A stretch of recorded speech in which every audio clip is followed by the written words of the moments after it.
नायला एक खूबसूरत मगर सरकश लड़की थी।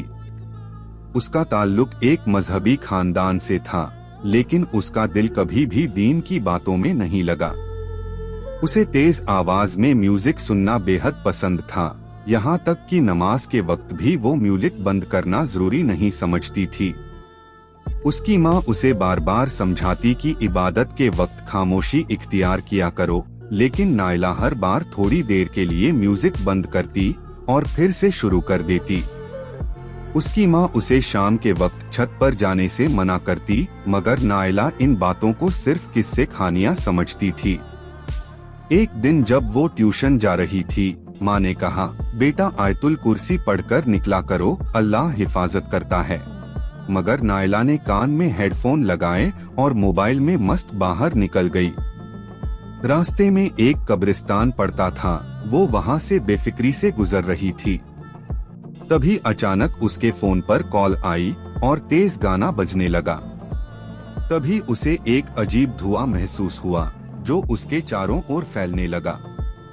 तभी किसी ने उसका नाम पुकारा, नायला। उसने पीछे देखा मगर कुछ नहीं था। जैसे ही वो आगे बढ़ी, वही आवाज फिर आई, नायला। अब वो घबरा गई और दौड़ने लगी। धुआं उसका पीछा करने लगा। उसे एक मर्द की डरावनी हंसी सुनाई दी और ऐसा लगा जैसे वो हंसी उसके सीने में कांटे की तरह चुभ रही हो। भागते भागते उसकी सांसें फूल गईं, लेकिन रास्ता खत्म ही नहीं हो रहा था। अचानक किसी ने उसके पैर खींच लिए और वो कीचड़ में गिर पड़ी। कपड़े, बैग सब गंदे हो गए।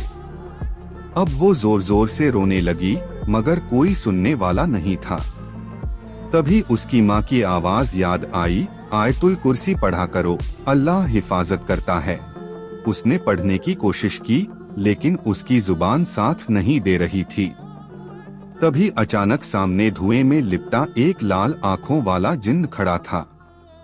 वो इतना भयानक था कि नायला की चीख निकल गई। तभी उसने आउज़ बिल्लाह पढ़ना शुरू किया और धुआं धीरे धीरे छंटने लगा। उसे ऐसा लगा जैसे कोई रूहानी ताकत उसकी हिफाजत के लिए पहुंच चुकी है। वो दौड़ते दौड़ते घर पहुंची।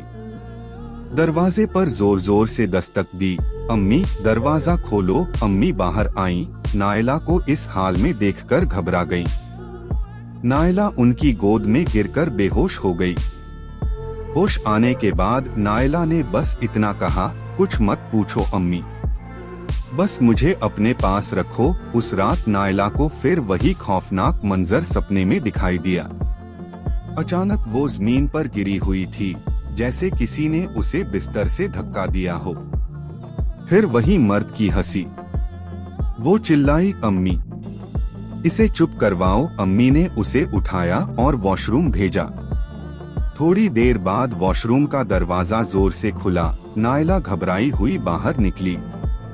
उसने पूरी सच्चाई बता दी कि कैसे वॉशरूम में भी धुआं भर गया और आवाजें आती रहीं।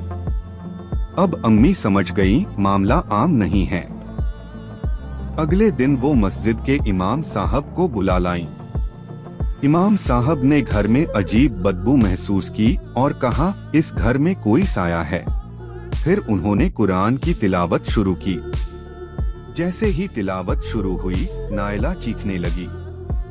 घर वालों को मना किया गया कि कोई उसके पास न जाए। 7 दिन तक तिलावत जारी रही। नायला को आयतुल कुर्सी, सूरह फलक और नास रोज पढ़ने को कहा गया। धीरे धीरे नायला की हालत बेहतर होने लगी। एक दिन सुबह वो गायब हो गई। सबने ढूंढा, वो कब्रिस्तान में एक कब्र के पास बेसुध पड़ी थी। उसे घर लाया गया और अब तिलावत के वक्त उसे जंजीरों से बांधा गया। 7 दिन बाद आखिरकार नायला उस जिन्न के असर से पूरी तरह आजाद हो गई।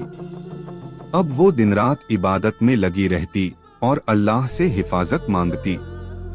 नायला को यकीन हो गया कि इस दुनिया में सिर्फ इंसान नहीं, और भी मखलूकात हैं जिनसे सिर्फ अल्लाह की पनाह ही बचा सकती है।